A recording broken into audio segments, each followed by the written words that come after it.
To get kids to write authentically, and it means really to get them to truly, truly think about the things that you want them to learn. Quite often, when they're just filling out worksheets, worksheets tend to be, um, you know, at the lower level of blooms.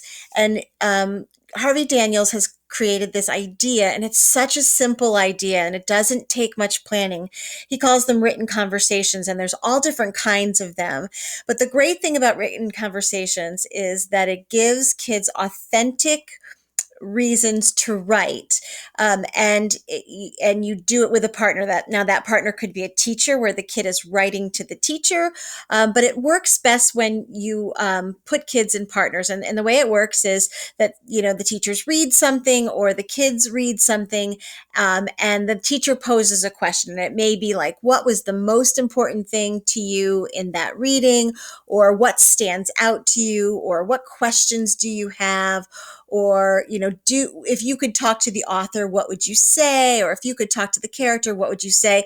So the teacher poses this question, and the partners sit next to each other and they do their answers, and then after a couple of minutes they switch sheets and they write back to their partners. They look at what their partners wrote, they think about it, and then they have a response. And by having to respond to their partners, this is where that deep learning takes place, right? Because they're having to use what they learned. They're having to provide evidence for the things that they're saying. And it becomes a powerful way to get kids to learn what you want them to learn without having to do, soul sucking worksheets. And the greatest thing about this is this can be done in every grade. So here's an example of a kindergartner. The teacher posed, like, who were your favorite characters? And this kindergartner drew a cowboy and a wolf.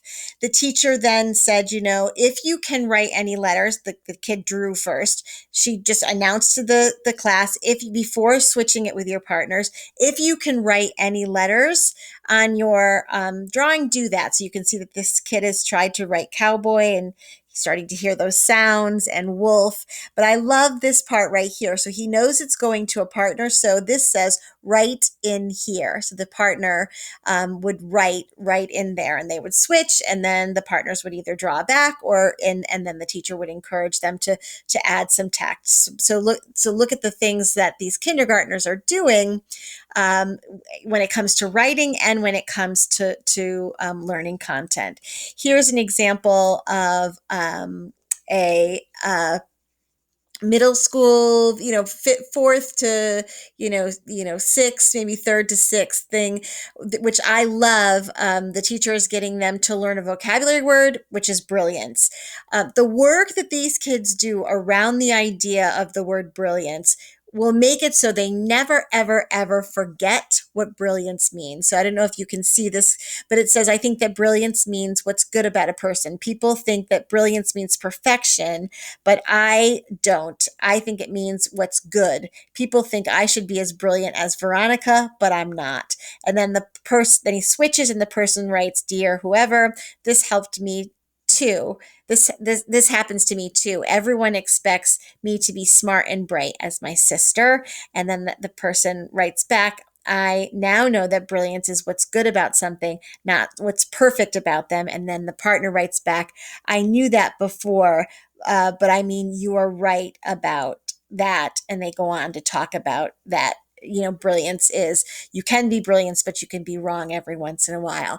Look at this exchange between the two kids. That idea of brilliance is now solidified for them so much better than writing a word and writing the vocabulary word. There's just no connection to it. There's no authentic writing about brilliance when we do work that way, but there is authentic writing around a vocabulary word this way. Here's another example of that same word. This partner decided to just do a word web of brilliance and did some ideas around it. And I love what the partner says. It says, I feel powerful when I hear this word brilliant. And then the person answers, now that you mention it, I see that you're right. There is power to this word. Again, this way of working with a vocabulary word is so much more meaningful than writing the definition or doing a worksheet on the word. Here is a high school version of this.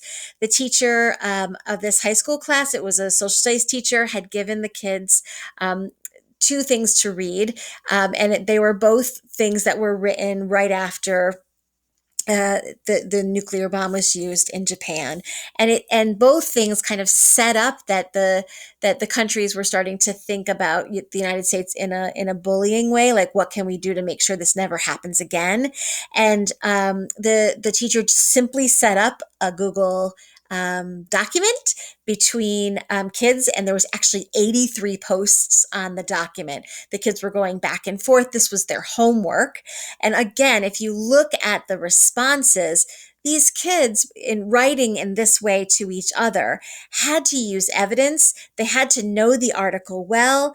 They were engaged and motivated to write about it, which of course in turn makes them learn the material, instead of sitting passively in a lecture and taking some basic, sparse notes. So if you take a look at some of the things that these kids were saying, the responses are extremely deep, extremely well thought out.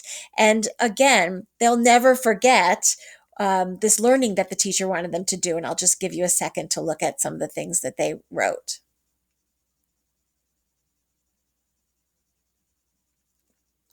So once again, written conversations, there's no prep for it.